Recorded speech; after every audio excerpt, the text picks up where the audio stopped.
بسم اللہ الرحمن الرحیم. ڈیئر اسٹوڈنٹس، جو ٹاپک جو ہم نے اسٹارٹ کیا ہوا تھا، ہم پڑھ رہے تھے پاکستان کی معیشت. جس پاکستان کی معیشت میں ہم بات کر رہے تھے پاکستان کی قومی آمدنی کی. تو پاکستان کی قومی آمدنی کو ہم نے دیکھا کہ کیا اشیاء و خدمات کی وہ مقدار جو ایک سال کے عرصے میں ملک میں موجود ذرائع کو استعمال میں لا کر پیدا کی جاتی ہے، کیا کہلاتی ہے؟ قومی آمدنی کہلاتی ہے.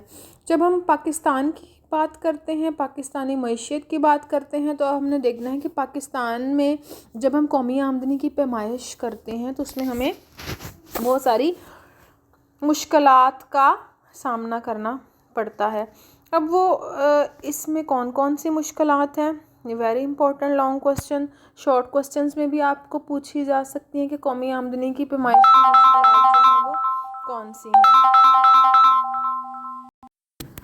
تو پاکستان کی قومی آمدنی کی پیمائش کے لیے ہم نے 3 طریقے پڑھے ہیں. پہلا جو طریقہ تھا وہ ہمارے پاس تھا پروڈکٹ میتھڈ، جسے ہم پروڈکشن میتھڈ بھی کہتے ہیں. دوسرا ہمارا طریقہ تھا آمدنی کا طریقہ یا انکم میتھڈ، اور تیسرا ہمارا طریقہ تھا ایکسپینڈیچر میتھڈ.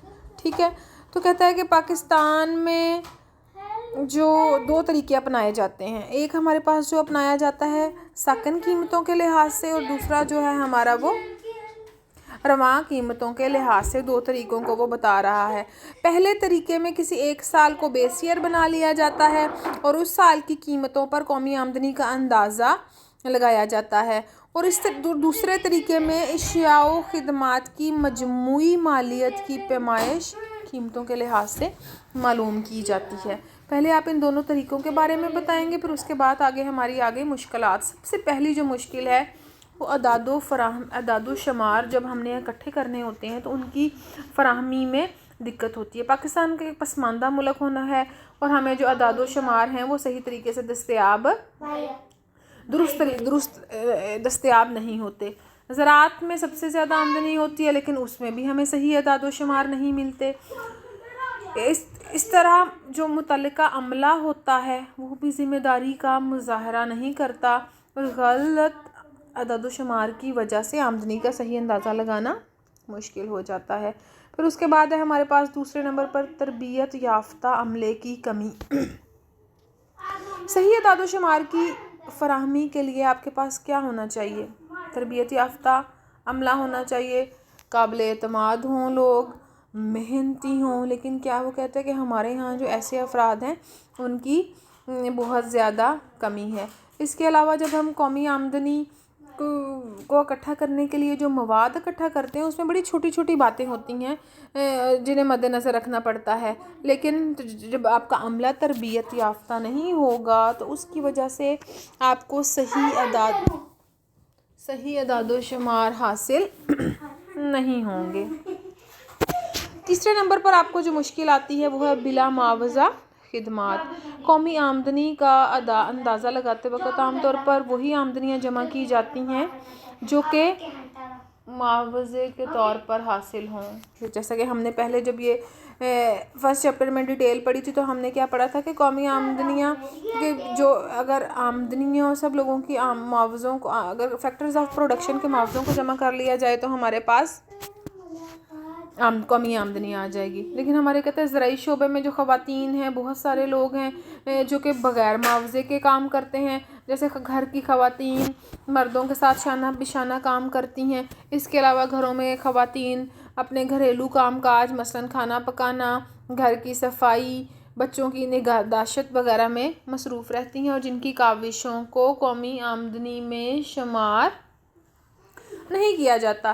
اسی طرح اگر ایک استاد اپنے بچوں کو خود پڑھا رہا ہے اور ماں باپ کی خدمت جیسی خدمات کا بھی کوئی صلہ نہیں دیا جاتا، تو جو بلا معاوضہ خدمات ہیں وہ اس میں شامل نہیں ہوتی.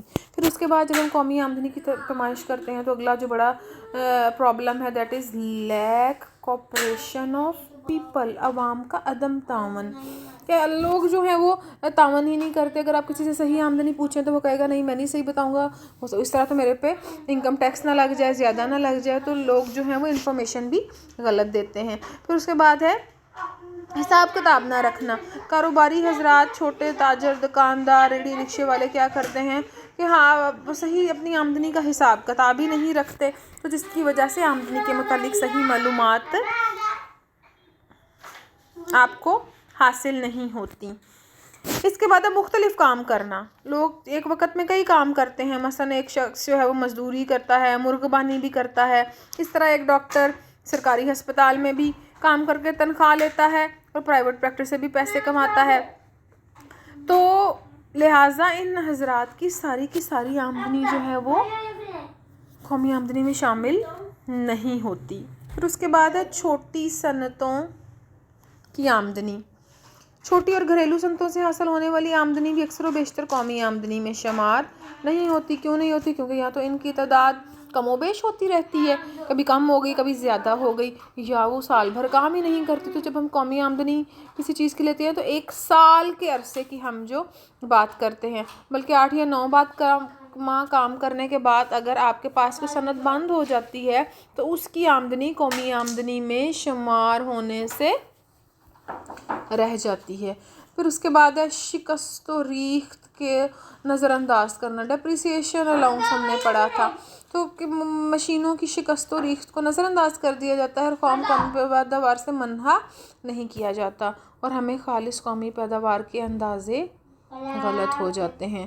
پھر اس کے بعد ہے سماجی برائیاں، کہتے ہیں ہمارے ہاں کیا سماجی برائیاں کیا کہیں، اسمگلنگ ہے، چور بازاری ہے، اور بہت سی پیداوار قومی آمدنی میں شامل ہونے سے رہ جاتی ہے، کہ جو چیز آپ نے اسمگل کر لی یا چور بازاری سے نکل گئی تو وہ تو پھر قومی آمدنی میں شامل نہیں ہوگی۔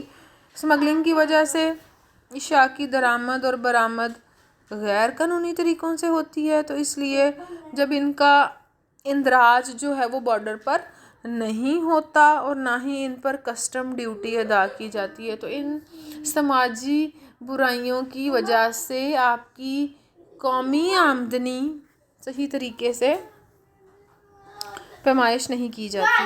اس کے بعد ہے آپ کے پاس انتقالی ادائیگیاں، ٹرانسفر پیمنٹس۔ اب ٹرانسفر پیمنٹس کیا ہوتی ہیں؟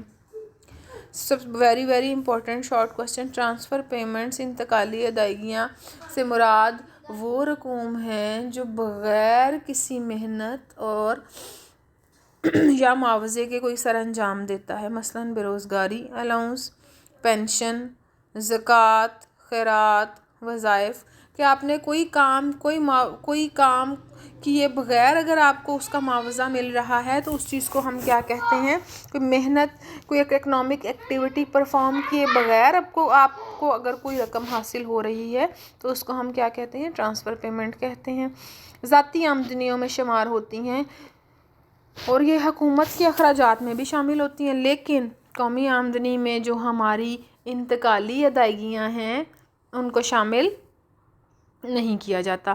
پھر اس کے بعد آپ کی ذاتی استعمال کی اشیاء، کچھ اشیاء ایسی ہوتی ہیں جو منڈی میں فروخت نہیں کی جاتی، اب نہیں، لہٰذا ان کی مالیت کا شمار قومی آمدنی میں نہیں ہوتا۔ فار ایگزامپل، اب اس میں کیا ایگزامپل ذہن میں آتی ہے کہ اگر ایک کاشتکار سال بھر کی ضرورت کے لیے گندم، چاول اور گڑ وغیرہ کا ذخیرہ اپنے پاس رکھ لے تو وہ اشیاء و خدمات مارکیٹ میں تو نہیں گئیں، تو وہ اس میں شامل ہونے سے رہ جاتی ہیں۔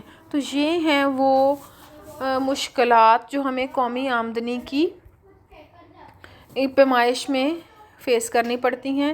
اس کو ہم دوبارہ سے ریوائز کر لیتے ہیں۔ اعداد و شمار کی فراہمی میں دقت، تربیت یافتہ عملے کی کمی، بلا معاوضہ خدمات، عوام کا عدم تعاون، براہ راست تبادلہ، حساب کتاب نہ رکھنا، مختلف کام کرنا، چھوٹی صنعتوں کی آمدنی، شکست و ریخت کو نظر انداز کرنا، سماجی برائیاں، انتقالی ادائیگیاں اور ذاتی استعمال کی اشیاء۔